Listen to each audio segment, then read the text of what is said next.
Good evening, Suresh sir. I'm here only. Good evening. 2 minutes. Initiative. 32 will begin the session. So just a minute. I will share my slides. Yes. I've initiated the recording also. Yes. Okay. Okay. Fine.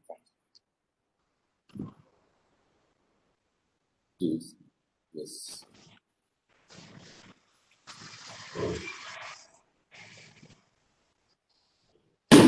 Can I start?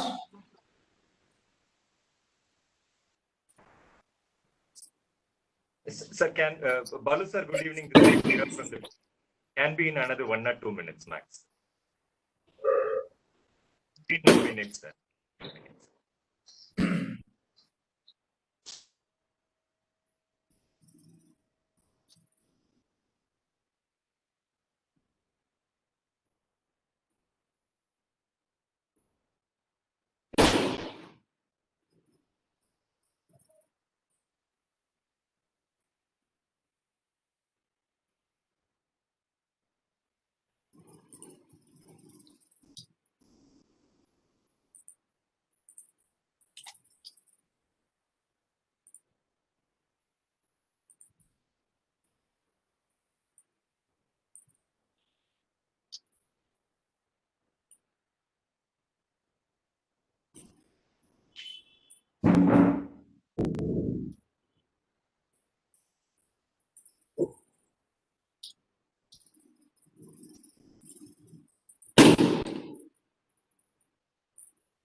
Sir, we will begin the session, sir. Veera, sir. They will join. Sure, sir. Yes, sir. Yeah. Good evening, one and all. I'm from Mental Health Webinar Series 2020. Today we have 255th session.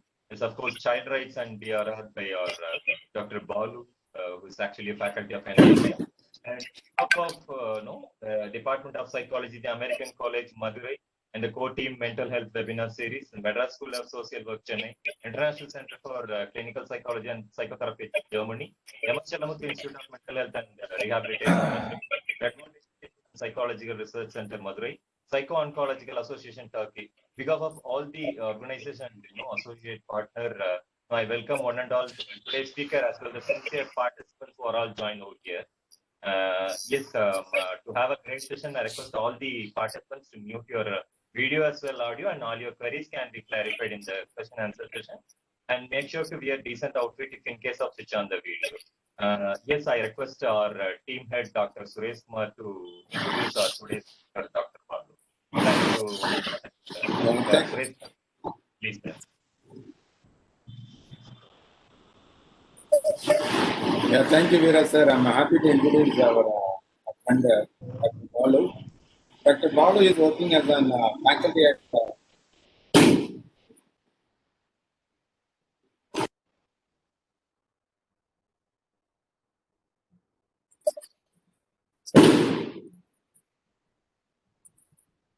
Dr. Balu is working as a faculty at CDRR at the NIDM and National Institute of Disaster Management, Ministry of Home Affairs and Government of India.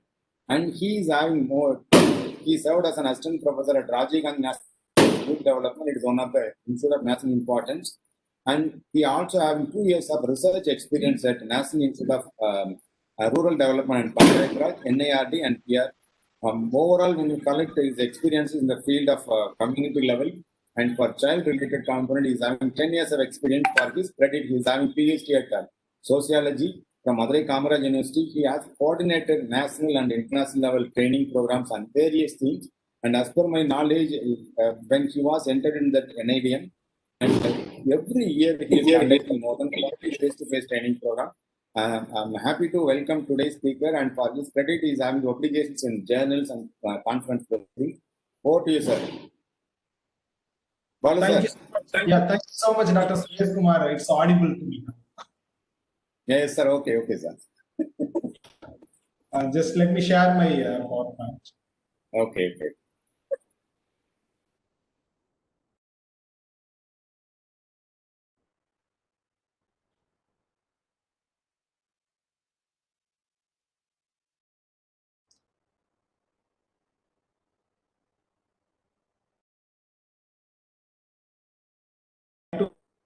and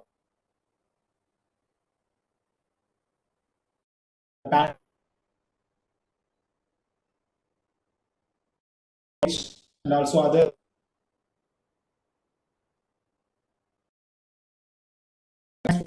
opportunity. And first of all, again, I congratulate Ashma for nice the series of Mendel. It's all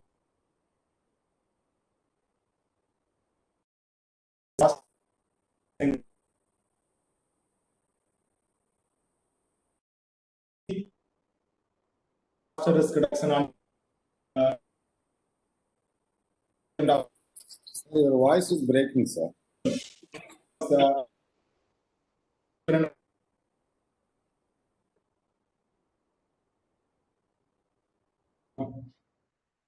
pleasure for me to again having a network.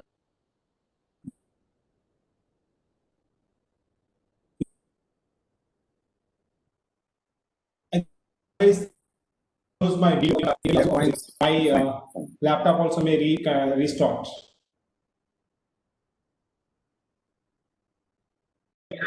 Yeah, I'm continuing with this. Yeah. So I have decided from the rights of other human rights, and basically General Assembly adopted this convention for signature on 20th November 1989, and it came to force on 2nd October 1990 and ratified by more than 160 countries across the world. And this UNCRC, which applies to all the children in all the contexts, especially like rural, urban, tribal, or refugee children. So it applies to the all the children in all the contexts. That is the unique of this UNCRC. And this state governments means all the governments who have signed the responsibility to ensure the human rights are respected and protected and fulfilled. And at the time, in case any state government or central government, they were unable to fulfill the child rights at the time of humanitarian crisis, and these humanitarian or international level organizations like the UNCRC or UNICEF, WHO, they are attempt to provide assistance. We have seen in many disaster situations like cyclone or earthquake, this UNICEF and WHO, they used to provide the basic necessities like providing water and the food and shelters, because these are the basic important rights of the children as well as human people. So that's why these international organizations were trying to fulfill those rights, even if the governments are failing to attempt this. And the way the assistance is provided can greatly affect the recovery of children and their families and communities. For example, if any disaster like the earthquake happens, and the support which we are giving to the people will help to recover their family. For example, if you are providing, if you are taking care of their children, and the family can be very much work on their recovery of their livelihood and all other aspects. In case if you are not providing such protection to the children, the families are also need to look on their children, so they may not able to concentrate on their livelihood activities. Okay, that's the reason these assistance were provided to the children, were helped to recover their family. And overall, in this UNCRC, there are 54 articles.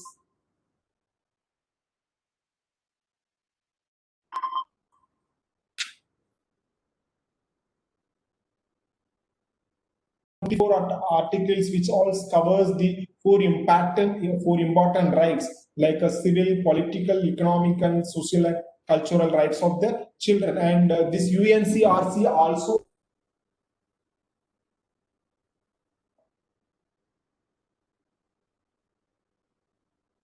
need to work to protect humanitarian crisis or in any emergency situation. Okay, so we will discuss in these all articles on the rights which is given in UNCRC. And we are not going to discuss about all the 54 articles which is given in the UNCRC, but we will see some of the basic rights of the children and how it is being affected at the time of disaster situation, right? And there are four major general principles given in this United Nations Convention on Rights of the Children. The first one is best interest of the child. So what it says that whatever the decisions which we are making, or the government or any organization which they are designing the schemes or implementing any schemes, that should be based on the best interest of the child. It should be supported for the development of the child. And the second one is non-discrimination, right? So at the time of implementation or designing any policies or programs, there should be no discrimination. It may be a male child or female child or refugee child or the children from any countries. There is no discrimination among those children.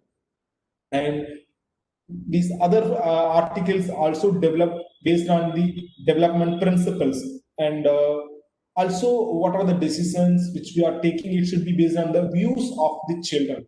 So suppose we are implementing some schemes or designing some policies, the children's views also need to be heard. That's what this UNCRC says. So overall, if you see this UNCRC has been developed based on the four major general principles which we are discussing right now. The best interest of the children and non-discrimination, development and views of the child.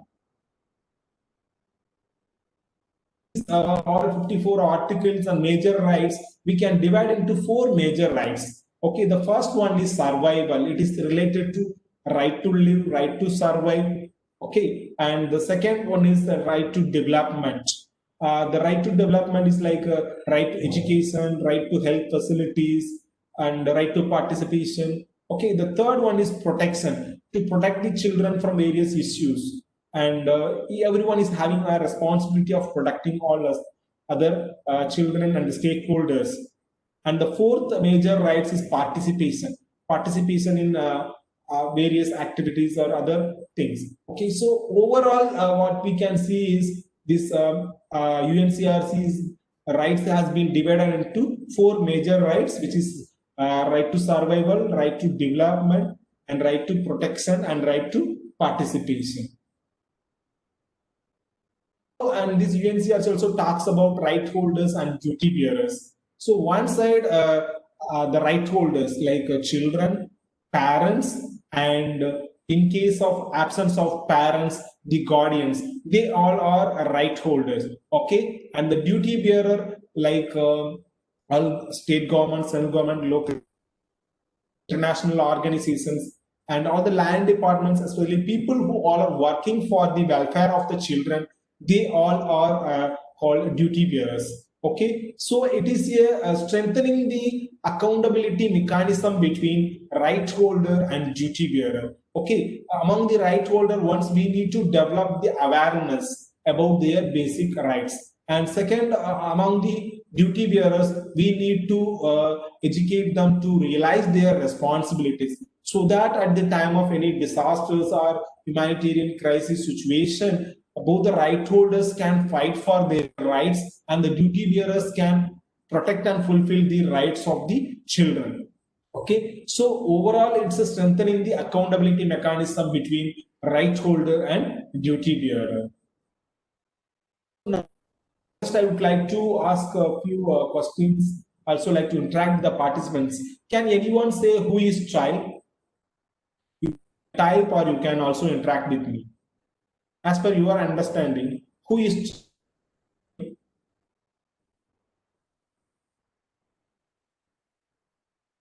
anybody would like to answer? Who is child? In our country, we have a different definitions for children. There are various definitions for children. That's why I'm asking about to know about your understanding. Okay, anyhow, no issue. Let's see. If you take a marriage act for a boy, it's below 21 years. They are children.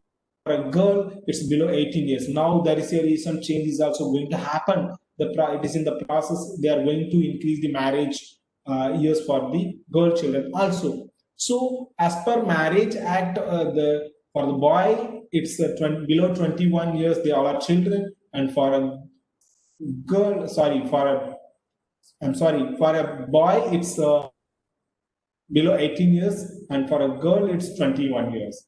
Okay, so, and if you take a Child Labor Act, the people who are below 14 years old, they all are called children. Okay, and here we are talking about United Nations. International level, if you see the children who are below 18 years old, they all are called children. So the people who are below 18 years old, they all are called children. Okay, we also will discuss, okay, below 18 years, they all are children. In that case, the child starts from which stage? So when a woman get conceived, when a woman gets conceived or in the womb stage, from that stage itself the child rights starts. When a woman get conceived or the child in the womb, that stage onwards the child rights has been started. Okay, so as per UNCRC, the age of 18 years old, they all are called children. And concern applies to all the children irrespective of their race, religion, ability, and gender. Okay, it may be a boy or girl, or it may be Hindu or Muslim, or any caste, or differently abled or normal child. So this all the rights which is being given in this UNCRC is applies to all the children. There is no discrimination. Okay. Now, the children have, as per Article 12, the children have the right to say what they think should happen, and when the adults are making decisions that affects them. So, just the child should start from this self. We need to give our rights to our own children. If you come and see, visit my home, you can find a lot of drawings on the wall. From that pictures on the paintings that speaks their rights. Okay, if you see like and many people, if you visit any home, they are very much strict with their children. Don't do this, but it's all affecting the rights of the children. Okay, so it's a right. The children has a right to speak, and on behalf of the children, when we are making a message, we are taking a decision, it affects them. For example, in a coastal area, if you are constructing a relief center, okay, and without involving children, and if you are making a decision to construct it, it won't reflect the views of the children. And suppose the engineer, they may design the steps little bit height, and the toilet facility which is maybe designed may not appropriate for the children, and it's not appropriate for a woman. So that's the reason we need to involve children also. Okay, so the children has a right to speak. And I remember just past 10 years before, I was doing a community based disaster risk reduction. For that purpose, I was conducting a PRA in one of the village in Nagapattinam district. And at that time, I was called, I have teachers, women, and elder people for conducting a PRA to prepare a village community-based disaster risk management plan. At that time, when naturally there is a crowd, what happens? The children also maybe used to come, but I was seeing them as a disturbing my process. So I told all the elders to send their children to back to their home. So now I'm realizing it is also important to involve the children, and the children are having a right to say. And when we are listening to them, we can include their perspectives also in the disaster risk management plan. And just I would like to ask you people, how many of you are allowing your child to speak, or involving your children in decision making? If you are involving your children in decision making, you can just speak out how you are involving, or on what aspects you are involving your child in decision making. You can also type in chat box. You also can speak. It's up to you. If you are involving your children in decision making, give me an example how you are involving your child. Or well, for higher studies, probably. Okay, can you a little bit elaborate, sir? Definitely, as a parent, I can say I allow my child to choose whatever he wish. Probably, if he is more interested in science, let him study science related. Okay, that's good. Thank you. Any other? If you are involving your child in the decision-making process, can you explain for what purpose or what are the decisions you are involving your child? See, before once a man get married, the wife used to ask your husband, "Hello, what, darling, what do you want to have today?" So the men used to decide, right, what food need to be cooked today. But after once you are having a child, the decision making authority goes to the child. Many houses I could see that the mom used to ask their child, "What is the menu to cook today?" That's what happening. The men or the husband were neglected here. So I'm just joking here. So here, if you see why I'm saying this is the children also need to be involved in decision making process. One thing, it is their rights. Okay. Second, if you are involving the children, you can fulfill their needs. They only need what they want. See, I was just observing one of my neighborhood. He always used to buy dresses for his children. Won't even allow his wife or child. And many times when he bought a dress, it won't fit for the child. See, this is one of the example. If you are not involving your child in any activity, what happens? There is no use of it. It's waste of time. It's waste of money. The same is applied in the field of disaster risk management also. If you're not involving the children in DRR activities, there is no meaning of it. You can take a COVID-19 situation, and of course, the children are vulnerable and we need to protect them. At the same time, the children also need to be involved and their views also need to be here. For example, now the government is planning to reopen the schools. Are we hearing their voices? So as per my opinion, what I'm saying is, before reopening of the school, at ground level, there should be a parents-teachers meeting or the meeting with the children, and they should decide whether schools to be open or not. And someone that should be to facilitate them to take a decision, because they know the ground reality. The parents and the children, they know the reality, and they are the person to decide it. So what I'll say is, regarding the reopening of schools, the government should give flexibility, and the district administration need to conduct the ground level meeting and they need to decide. It also ensures the participation of the children. And the second, children have a right to live and right to survive and develop healthy lives.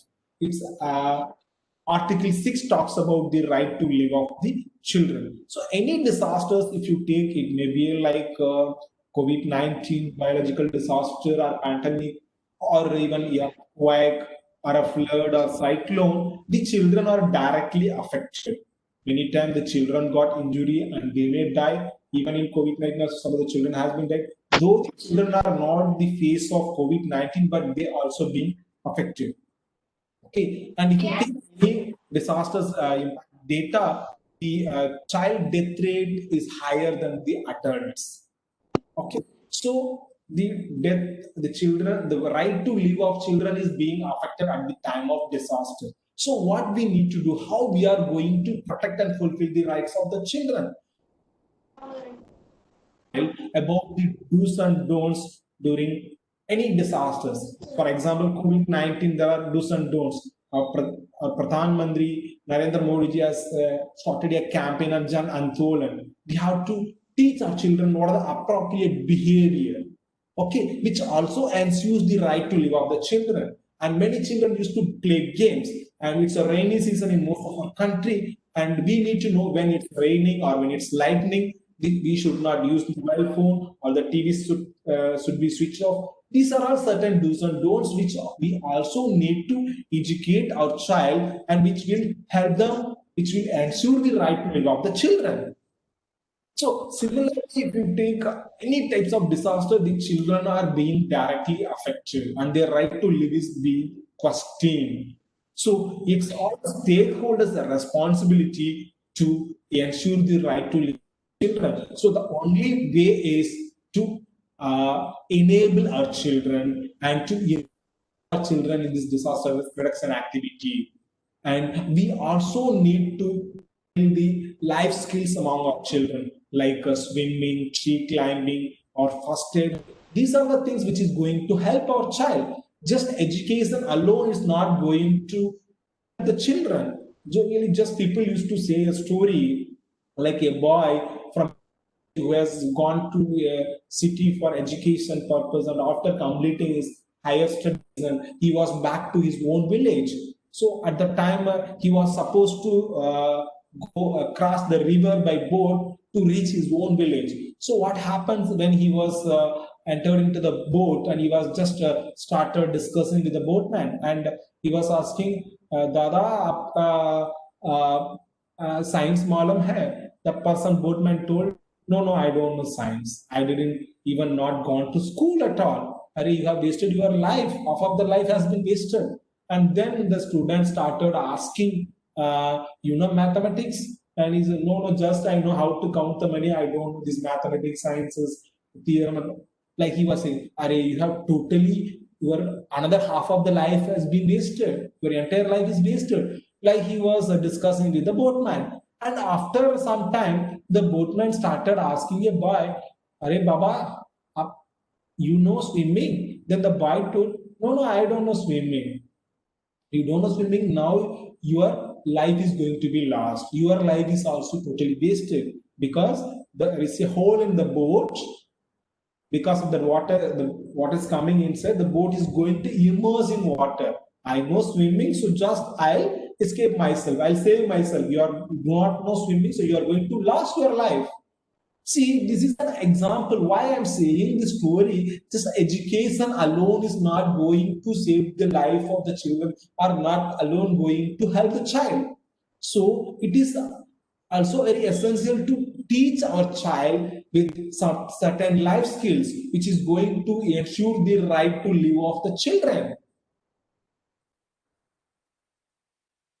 And as per Article 9, the children also have a right to be with their parents. The children should not be separated from their parents unless it is for their own goodness. I just remember, like almost 20 years back, what happened in my village. I think my village is called Nedungulam, which means a lengthy pond. Parallel to a village, there is a lengthy pond in my village. And there is a small settlement in one side, another main settlement, main habitat in another side. So what happens once the tank got filled, and the people have understood that the tank may broke at any time. So the main habitat people have gone to the small hamlet, and they have brought all the children first to save them. And their parents were interested in taking their valuables and their other like livestock and everything. So before the parents arrived this main habitat, the tank bundle got broken and the water was flowing continuously for 2 days. And only the children were saved, and the children were kept in the main habitat. The parents were stuck up in another place. So just imagine that without their parents for 2 days, the whole children, almost 50 children, were crying. See the situation, how no one can control them except their parents. So why I'm saying this, many times because of disaster, the children were being separated. It also affects their mental health many times. And after after flood or after cyclone, what happens? We used to keep all the people in the relief centers. And in the relief centers, sometimes the men are not allowed. But many times the children were fond of their father or mother. So they were forced to be separated from their parents. And even in COVID-19 situation also, many people got struck, and their children were in some place and their parents were gone for a work, and they were unable to meet their children for a longer period of time. So why I'm giving all these examples are the disasters were making children to be separated from their parents, which also has a huge impact on the mental health of the children. So in that case, what we need to do, it's all our responsibility to ensure that the children should not be separated from their parents unless it's for their own goodness. Even nowadays, for education purpose, we used to send the children to the hostel. A private third standard, fourth standard studying boy has been kept in the hostel. Just imagine how the child can survive there. So, like I was explaining about the cyclone situation, in that condition, in case if the what we have to ensure, the parents or the women who is having a child should have a separate place so that the children will not be separated. And in case if you are going to evacuate some people who are stuck up in the water or earthquake somewhere, you need to ensure the children and mother both are not separated, right? And as per Article 28, the children have a right to education and primary education should be free. Okay, and we all aware that when any disaster occurs, first it disrupts the education of the child. In coastal area, you see from Tamil Nadu to West Bengal, yearly 3-4 cyclones we are facing. So when the cyclone, after cyclone, the people, all the schools were being used as a relief center. All the people are kept in the school. So naturally, the children's education is being disrupted. It's also affects the right to education of the children. So first thing what we need to do, the schools should not be used as a relief center, and we need to develop an alternative mechanism for that. And many coastal areas were coming up with the relief centers like a temple and other multi-purpose plazas were also being constructed at coastal area to avoid this. And COVID-19 is one of the example where you can understand how the education of the children are being affected, right to education. Almost more than 6 months, the schools were being closed.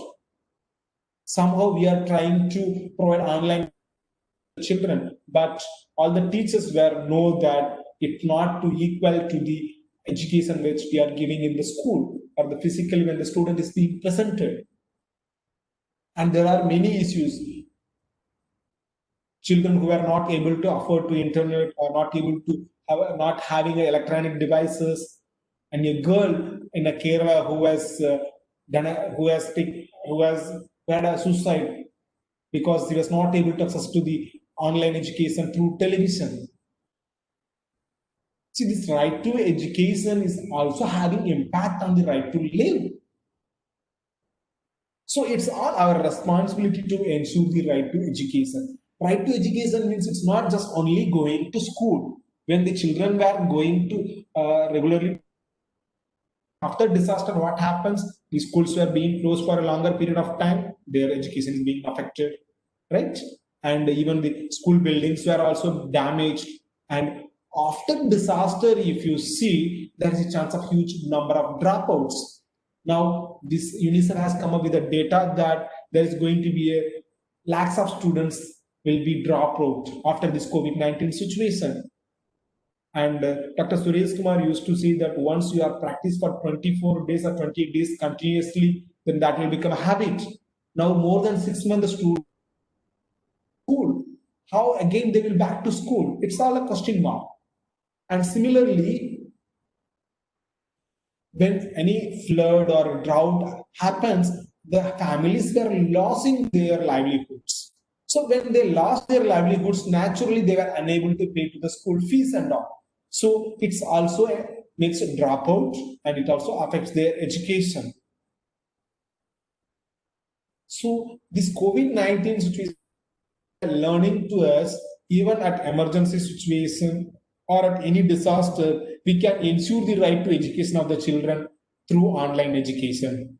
So in future also, we need to ensure the right to education of the children at a time of emergencies by providing online education. And as per Article 24, the children also have the right to good quality healthcare and nutritious food and clean environment. So this is one of the most important rights of the children for their development.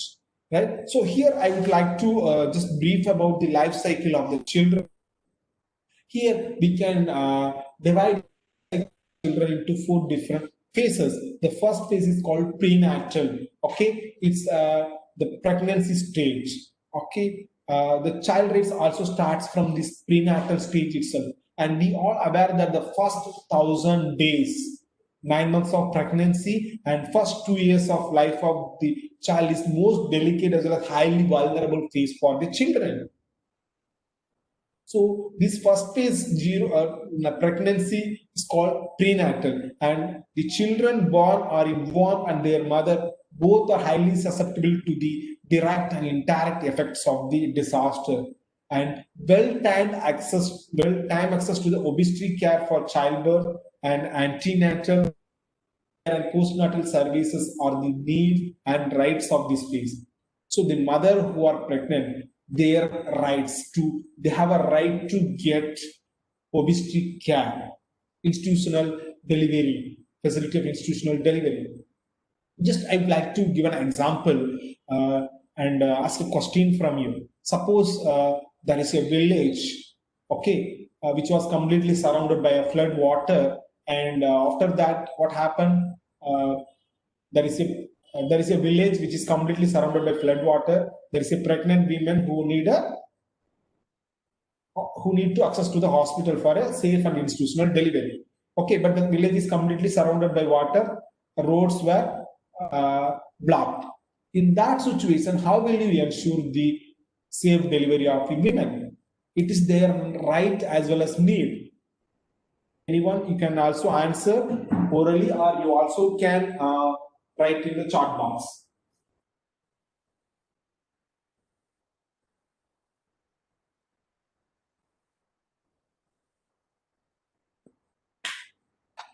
Anybody? How will you ensure the access to the health facilities for that pregnant women?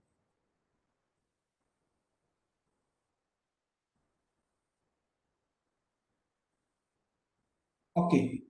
Anyhow, let's see. First thing, there is a National Disaster Response Force, which is called NDR. Anybody if struck up in any disaster who need an evacuation, you can contact NDRF, and they also have a well-trained person with all the health facilities who can provide a obstetric care to the women, and they can reach any part, any place.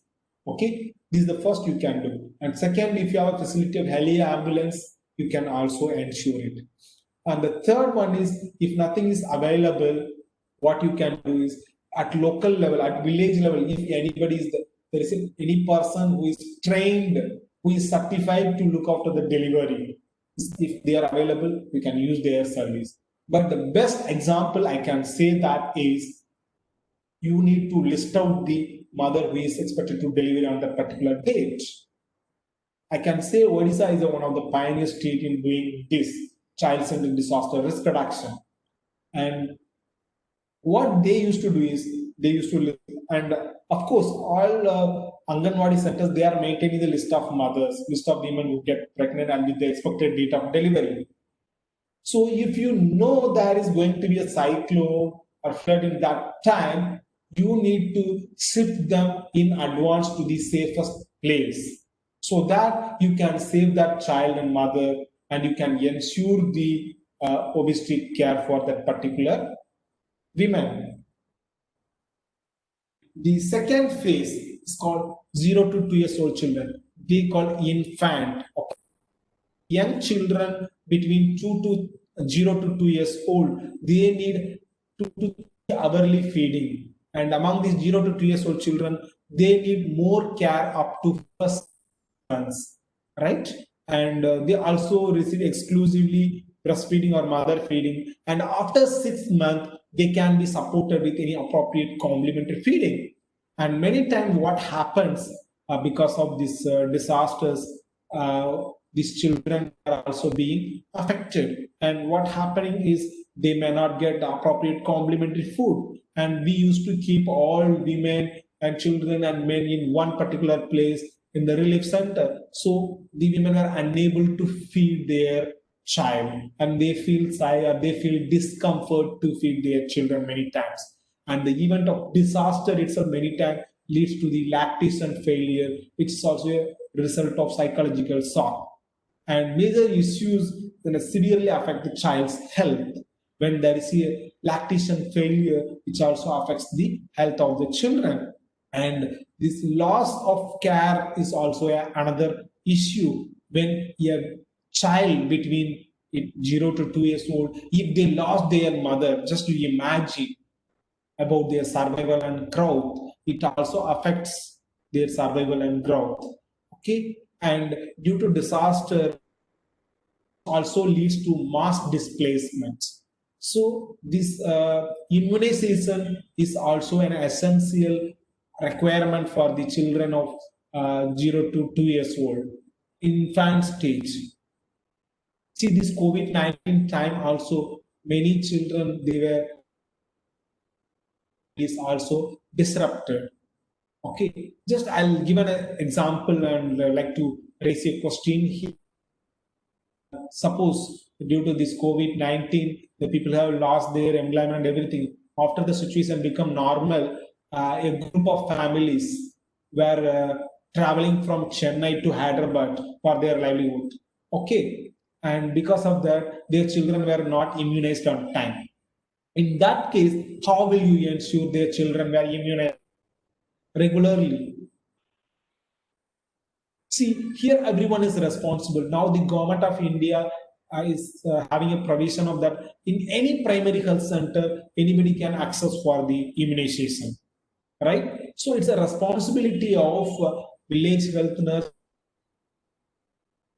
origin. Like in Chennai, they need to check if the families are being migrated. They have to contact and inform the VHN or any ASA worker in the Hyderabad, in the destination. They need to inform them, ensure the child is get vaccinated. Or they also can contact the mother and inform them this is the date for vaccination of your child. Go and access to the nearest primary health center.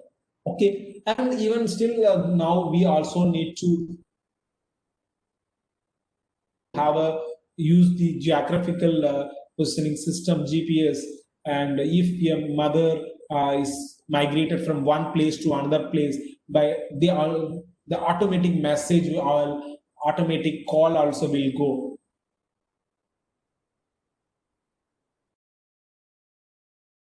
And this is of the health center or primary health center, you go and access it.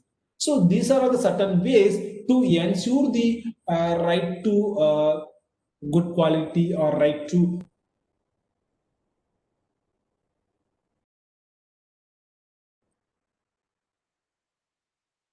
also important life cycle with the brain development happens. It's a 3 to 5 years, 3 to 5 years old called early, we can say. So in this stage only majority of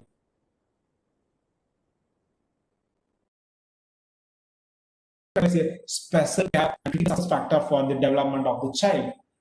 And these damages and loss of Anganwadi centers can also disrupt the early childhood education services. If you see in our country, depending on Anganwadi center and schools for their nutritional services and primary like childhood education, right? So this COVID-19 also you can just remember many children were affected without their nutrition, and when in the coastal area or in any other disaster affected area, if the Anganwadi centers were damaged and there naturally the nutrition services were disrupted. Okay, this is the reason the government of India and many state government has been come up with the initiative of providing take-home rice to all the Anganwadi children during this COVID-19 situation. The Anganwadi workers, they visited each and every household and they have provided the take-home rice to protect the children from COVID-19 and also to ensure the nutrition of the children, which also the rights of the child, right?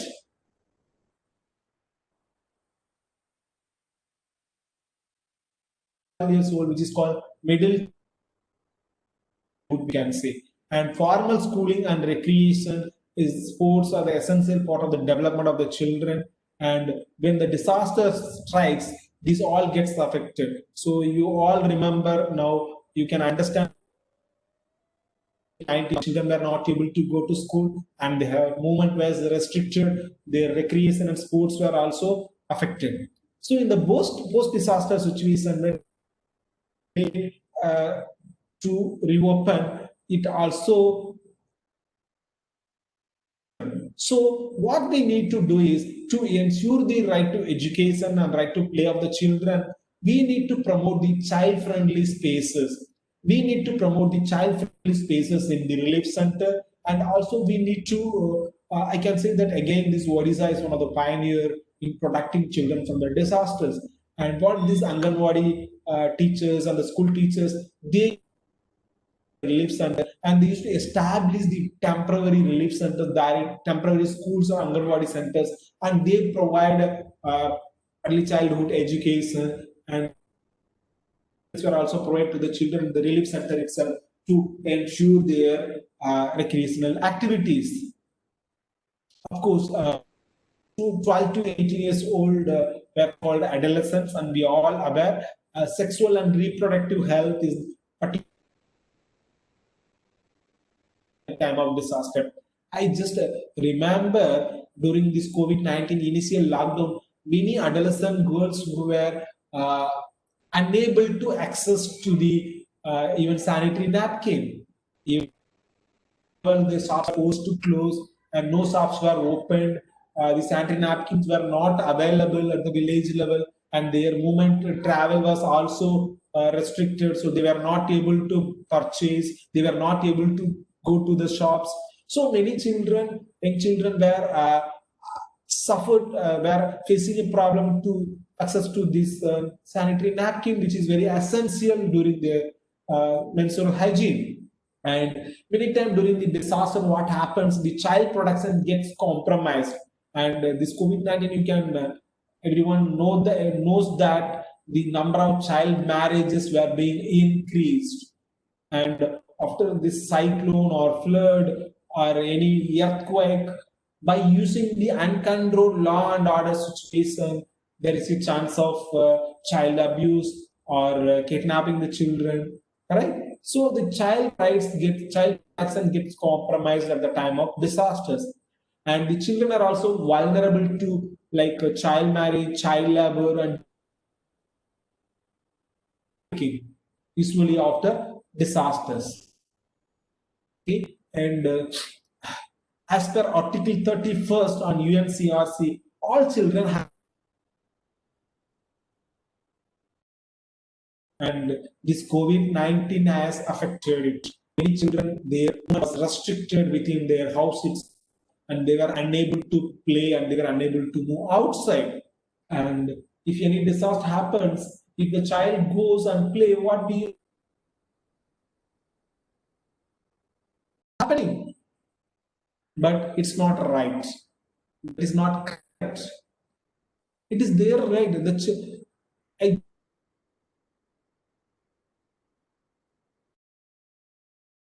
Manisankar Iyer was a minister. Mr. Manisankar Iyer was a minister, and he was visiting to the Kerala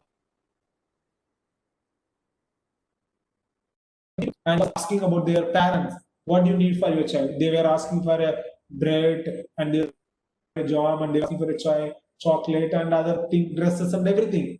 And simultaneously, the minister was asking the boy, one child, and they were saying, I need a cricket bat.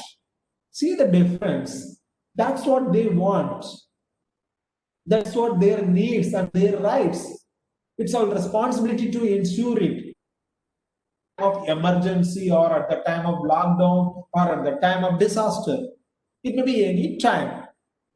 The child rights should not be compromised. It needs to be protected and fulfilled. And the child also has freedom. They also have a freedom of association. They have a right to meet together and join groups and organizations.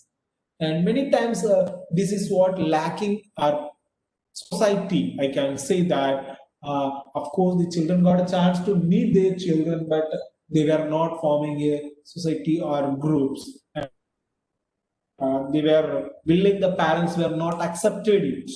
So it is also their right. And the child also has right to privacy and law to protect them from attacks and against their way of life. So, and the children with disabilities have a right to special, any kind of disability have the right to special care and support as well as the rights in the convention. That is the reason the state governments and central governments were coming up with the special schemes for the differently abled because they need a special care. And I would like, if you are in the field of disaster risk management, we need to give a special priority, or we need to give a special focus on people with disabilities, children with disabilities. They are the most vulnerable group. You know that women, children, elder people, they are vulnerable, women. But I can say that children with disabilities, the most vulnerable group which need a special care. Interest of the children must be the primary concern in decision making. So whatever the decision which you may take, it should be based on the best interest of the child. If you want to send your child to the school, or if you want to send your child to the hostel, it should be based on the interest of the children, and their voices also need to be heard. It also applies to the all the contexts. It may be education, or it may be a decision making, it may be a governance. That's the reason we are also coming up with child-friendly governance, child-friendly village panchayat, child-friendly spaces, right? And make all measures to ensure children's rights are respected, protected, and fulfilled at all the times. And the education also should develop children's personality, talents, and abilities fullest. And the education which is being provided to all the children nowadays, it's not. And if you ask a boy who has completed degree, if you ask him to can fill up a challenge, he will refuse because he's not aware of it. And the children who knows everything, all the numbers and mathematics and everything, if they do not know the first aid, or if they do not know how to save themselves, or if they do not know swimming, or they do not know tree climbing, what is the use of it? If they are going to lose their life, what is the need of learning all these education and other facilities? So it's all a responsibility to ensure that the education also should develop the children's personality and talent and abilities which will help them to save themselves from any emergency situation, right? Okay. So overall, if you see, the disaster is directly impacting on the life of the children through child trafficking and child labor, sexual exploitation, and early marriage, right? So this each activity like child marriage or sexual exploitation or child labor or trafficking, which also has a huge impact on the life of the children through their life cycle. Okay, if your child is facing a sexual abuse at the age of 5 or 10, which has a huge impact on their entire life, which also affects their mental health. And if your child get married at the 13 years old, and she will become a mother-in-law, and the child which is not having a good health to bear a child, and which also make the child to malnourished, which also leads to child stunting and child wasting.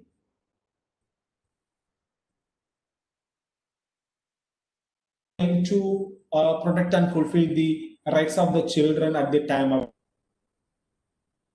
what we need to is we need to strengthen the accountability mechanism between duty bearers and right holders. So as earlier I said, like among the children, parents, and with the pregnant women, we need to educate them and we need to create awareness among them about their rights.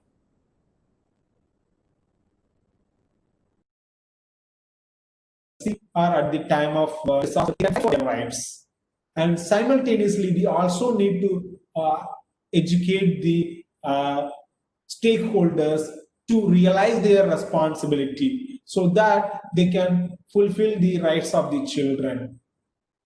Okay, so one side we are strengthening the accountability mechanism between right holder and duty bearer, and another side there are also certain policy changes, and the practices also need to be changed. So the practices means from our, it should start from self. When you start give rights to, when you start protect and fulfill the rights of your children, it will reach the community. And there are certain institutes also need to be evolved, and the institutions also need to take fight for the rights of the children, and the people's attitudes also need to be changed towards protecting the rights of the children. So with this all, we can protect and fulfill and ensure the rights of the children. So overall, if you see, to conclude it, I can say that we need to protect the children from emergencies like in the disaster situation, and we also need to safeguard their rights by ensuring their rights. And we also need to involve children in the disaster risk reduction activities. Like, for example, if you take a COVID-19 situation, you can involve your child in making a homemade mask. If the child starts washing their hands themselves or wearing masks themselves, okay, and if they know how to wash the hands properly, okay, which all so empowering the children. Okay, so with this way we can protect and fulfill the child rights even at the time of disasters and emergency. So with this, let me complete my presentation, and if there is any questions, we can go ahead.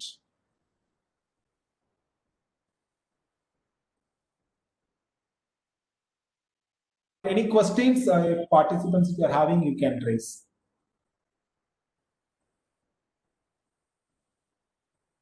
Any questions from the participant side? Veera sir, are you there? Yeah. Thank you, Dr. Bal sir. It was a nice, wonderful session. Participant, you can ask any questions. You can unmute and ask, or you can put in the chat box. I had actually posted my question in the chat box, but anyway, can I ask my question now? Yes, you can ask. Yeah, sir, my name is Varsha and I'm from Chennai. Sir, actually, the thing is there are lots of kids who are, unschooled or homeschooled nowadays, but they don't go to a formal education system, and they are probably given an opportunity to study whatever they want. So Okay. parents here do only a job of, literally to say they are like drivers. Partially, I should say, I'm doing the same thing. Your voice is too low, ma'am. Can you? Sir, now, Yeah, it's clear. sir. Yeah. So partially, even I am doing the same thing. My child is going to a Montessori school where he's now in first standard. But this year, because of this online classes, we have literally withdrawn our son from the school. So he is into multiple activities. So what happens is, here in Chennai, more than 700 students are there who are either unschooled or homeschooled. So what I wanted to know is, what kind of, is this going to actually create any kind of problem for the child in the future? Because as of now, what I've seen is the maximum is the kids have enrolled in the college. Like one of the student who was unschooled is now studying in Harvard University, London, who has not even written his 10th public or 12th public exam. But with merit seat, he's got into Harvard University. But this one is in terms of their development. But psychologically, I just wanted to know, is this going to be any problem for them? From my perspective, if I see, even this online education, it's my personal opinion, it doesn't going to make a much impact on the life of the children in terms of education. And due to this school closure, there is going to be a learning gap between the children. Okay, and when the children were restricted with their movement and they were locked in the home itself, which also has certain health issues, they may be obesity, and their mental health also will be affected. Okay, these are all the certain challenges and issues the children will be facing. Okay, if Dr. Suresh Kumar, anybody also want to add, they can add. Yeah, thank you, sir. Ms. Varsha, I would like to give on my input regarding that. To my understanding,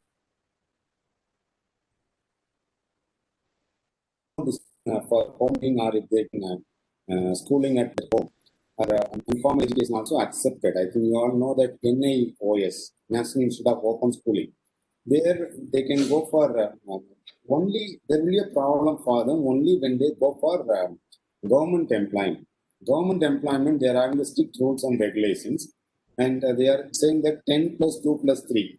So if they have the 10th exam, 10th mark statement, 12th mark statement, and graduation, then they are eligible. The only place they will lack in that, as we said in the comment itself, a person who has done non-formal education or they have done a homeschooling, they got an admission at Harvard. Yes, these kind of very rare cases, but they can sustain from the perspective. But in general, private organizations, they are open to accept it. When you have the skill, they will accept it. But government, they are having strict rules and regulations. For that, I can suggest that ask them to write SSLC and plus 2 in that NIOS. That's enough. And there is one more statistics is there. When I was discussing with Balu sir, also I told them it is about regarding that number of persons who are clearing NEET and GAT examination and almost all the higher education institutions common entrance examination. When you look at the number of people who are cracking NEET examination, those who has done in NIOS. NIOS in the 2018 and 19, when you go to the website, they proudly said that our students are 5,000, more than 5,000 plus students were cleared NEET examinations.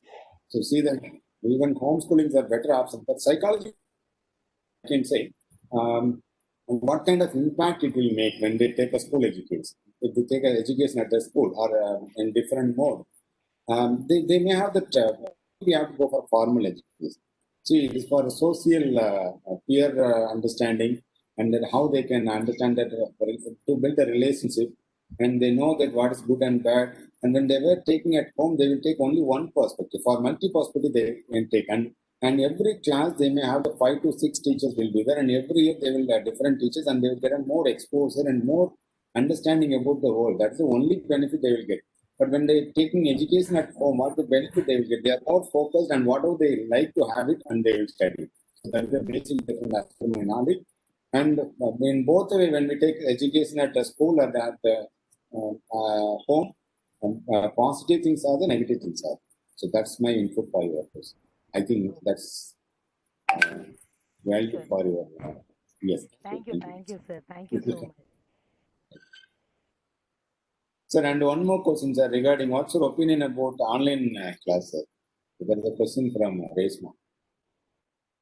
Online class, I think you witnessed your children also doing online education. What's the first question itself, I don't trust on online education, and I also take last 6 months I have conducted more than 25 online training programs.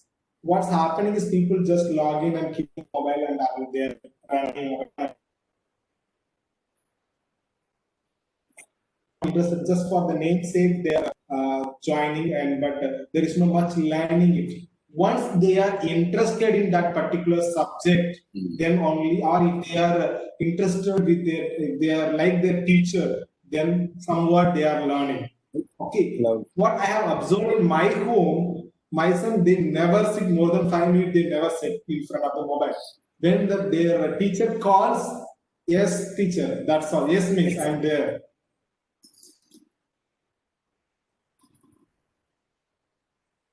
So the voice is not connected, I think.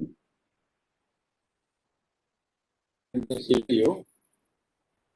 What is that? Yeah, I agree with you that what you said. Your voice is, we are not audible. Sir, maybe we can send him. Yeah, maybe network issue, I think so. And I have to agree with that. Online education is highly effective and efficient only when the participants are interested. That is the only thing. If they are committed to participate, if not, then that's not a best option for them. And for I can say that in coming days, without online education, we cannot continue. That is the thing we can say that. Sir, but I have a small point here, sir. But nowadays, Uh, with with so many classes going on online, having uh, for long hours sitting online, I think that also is creating an issue. Maybe if they have short durations with more of yes. AVs Love, to explain self-explanatory videos. definitely. There is a very good introspection from your side. Definitely, there is a study saying that when we give an information for shorter period of time, and they will engage them. I can say some of the school they are starting in the morning 8 and then they are taking class up to 4:30. How they will sit in a place? And I think that is a right suggestion. And one more thing, there are many schools they are not following. They are not understanding that mindset of us. Even I can take myself. How many hours I can sit in front of the computer? I will learn. Whenever I feel more tired. And most of the institutions are not asking to switch on the video.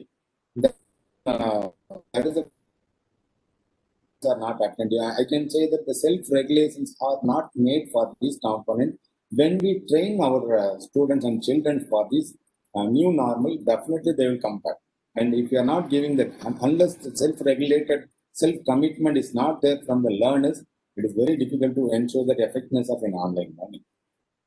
And even I too agree, and there is a positive side of online education. I can say there are a few complaints from the parents saying that my children are spending most of the time in mobile phone. That is a statement I'm receiving from them. But when the online classes comes and they are spending for quality work, for attending the class, for example, the gratification diverted to that attending online class. Okay, they spend 3 hours in the mobile phone, and in a day they are spending 6 hours, and 3 hours is for quality one, and 3 hours for the personal and entertainment purpose. That is another positive feedback I got it recently from one of the parents. That I like to share with you. Balu sir, are you there? I think we are not able to hear you. There is a network issue, I think so. Sir, Salim sir? Yes. Salim sir, are you there? Yes, sir. You can give the feedback on Dr. Subhasri ma'am, what of time? Thank you, Dr. Suresh sir. It was a wonderful session, 255th session about child rights. Today's resource person, Dr. Balu sir, very clearly talked about United Nations Convention on the right of the child. So in all the dimensions he explained, like strengthen the mechanism, accountability mechanism, a lot of aspects he very clearly explained. And today a lot about inside about the articles. He mentioned 50 over articles. I think major articles like 6, 9, 12, and 28. There are major articles he beautifully explained.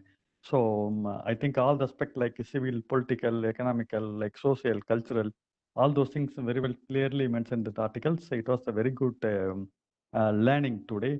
And there are a lot of general principles they explain, like best interest of the child and non-discrimination, development, views of the child, all those things. And beautifully explained, Balu sir. And major rights. The very important thing is we have to know survival, right to development, and protection, participation. That are the major rights. And I think coming to the part of strengthening mechanism and the right holders positions, duties also there, as well as duty bearers. So both has to be enhanced to to development the policies and livelihood of the children, and empowering the children is very important, as he said. And the emergency disasters things, safeguard rights, all those things we have to empower, teach the children. We have to give the awareness and as well as education about the disasters. And I can good talk about the phases of the children's, like first phases prenatal to like adolescent. It was a very good classifications, and we understand better. And it important to note that adolescent is the very like highly vulnerable to the problems like child marriage and child labor, gender-based violence, and trafficking, usually after disaster. So these things to be created to the awareness on children. So it was a wonderful, great session, sir. Thank you very much. Thank you, And Salim finally, sir. just I want to put one word, sir. During the like tsunami disaster in Nagapattinam, my father-in-law was SP. He handled very well, like about the children's who were away from the parents. So it was almost 50 families. They lost their children, and father-in-law said he associated, and all the families are united. I think that was the thing he handled at the time of a disaster in the Nagapattinam tsunami period. I think Balu sir knows that. So just I want to mention, since it was a disaster topic, just I want to mention. Thank you, sir. Thank you. We're happy to hear about it, sir, Salim sir. And ma'am, I request Dr. Subhasri to deliver the water thanks for today's session. Thank you so much, Suresh. Am I audible? Yeah, you're audible. Thank you so much, Dr. Balu. That was a fantastic session. You covered the entire spectrum. And also, I really like the way you have touched on the psychosocial aspect also. And thank you so much from the Department of Psychology, Madurai American College, and the other associations like Madras School of Social Work and Red Pond Academy and other collaborators. Thank you so much for your wonderful session, expertise shared. I think it is the first session we are having it on child protection and child rights. That is a wonderful beginning. I think it is very much needed. I know this COVID has also been announced as a disaster. So we have to be really taking care of this aspect. Thank you so much, Dr. Balu, for your wonderful expertise, wonderful presentation. Thank you. Yeah, thank you so much, ma'am. I also extend my sincere gratitude to all the associated institutions, my American College, MSSW Wellbeing Center, and other institutions. Thank you so much. Thank you, sir. Thank you. We'll meet in the analysis.